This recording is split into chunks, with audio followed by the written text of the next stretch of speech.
2002 બિલ્કિસ બાનુ તોફાનોના મામલામાં કોર્ટે જે સમય આપ્યો હતો તે સમય મર્યાદા આજે પૂર્ણ થઈ રહી છે। આજે રવિવાર છે અને આજે સાંજે 7 વાગ્યા સુધીમાં જે આરોપી છે તેમણે ગોધરા સબ જેલમાં હાજર થવાનું છે। આ બધા જ આરોપી જે 11 આરોપી છે તેમાંથી 10 આરોપીઓએ સુપ્રીમ કોર્ટની સામે યાચિકા દાખલ કરી હતી અને તેમને અરજી કરતા કહ્યું હતું કે અમને સરેન્ડર કરવા માટેનો જે 15 દિવસનો સમય સુપ્રીમ કોર્ટ દ્વારા આપવામાં આવ્યો છે તે સમયને વધારી આપવામાં આવે, પરંતુ સુપ્રીમ કોર્ટે એ એપ્લિકેશનને રદ કરી દીધી અને રદ કરતા તે લોકોને કીધું છે કે જે 15 દિવસનો સમયગાળો આપવામાં આવ્યો છે તે જ સમયગાળામાં તેમને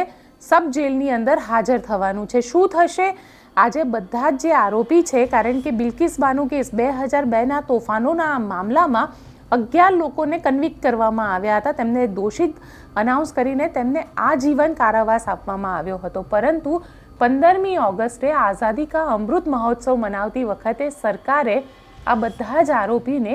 જેલમાંથી છોડી દીધા હતા અને ત્યારબાદ બિલ્કિસ બાનુ સુપ્રીમ કોર્ટમાં ગઈ હતી અને સુપ્રીમ કોર્ટની અંદર તેને ગુહાર લગાડી હતી કે આ જે આરોપી છે તે તેના દોષી છે અને તેમને જે સજા સંભળાવવામાં આવી છે તે સજા બરકરાર રાખવામાં આવે, તેમને જીવનના છેલ્લા શ્વાસ સુધી જેલમાં રહેવા માટેની સજા સંભળાવવામાં આવે। અને મુંબઈ કોર્ટના આ જજમેન્ટ ઉપર સુપ્રીમ કોર્ટે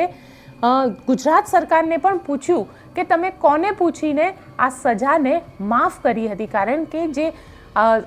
કોર્ટે કન્વિક્શન આપ્યું હતું તે કન્વિક્શન મુંબઈની કોર્ટે આપ્યું હતું અને હવે સુપ્રીમ કોર્ટે આ બધા જ આરોપીઓને ગોધરા સબ જેલમાં હાજર થવા માટેનો ઓર્ડર આપેલો છે। આજે છેલ્લો દિવસ છે, આ બધા જ આરોપીઓ હાજર થશે કે નહીં થાય, અને જો સાંજ સુધી આ બધા જ આરોપીઓ હાજર નહીં થાય અથવા તો જેટલા હાજર થશે,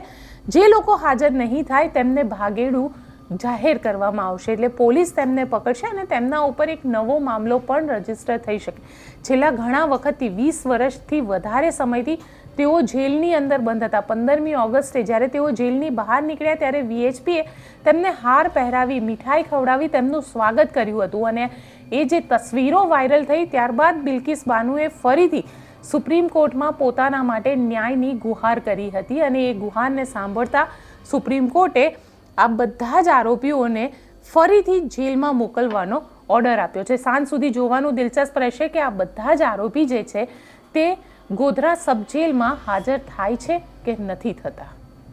આપને અમારો રિપોર્ટ કેવો લાગ્યો કોમેન્ટ બોક્સમાં ચોક્કસથી જણાવજો અને અમારી ચેનલ નિર્ભય ન્યૂઝને લાઇક, શેર અને સબસ્ક્રાઇબ કરવાનું ભૂલશો નહીં।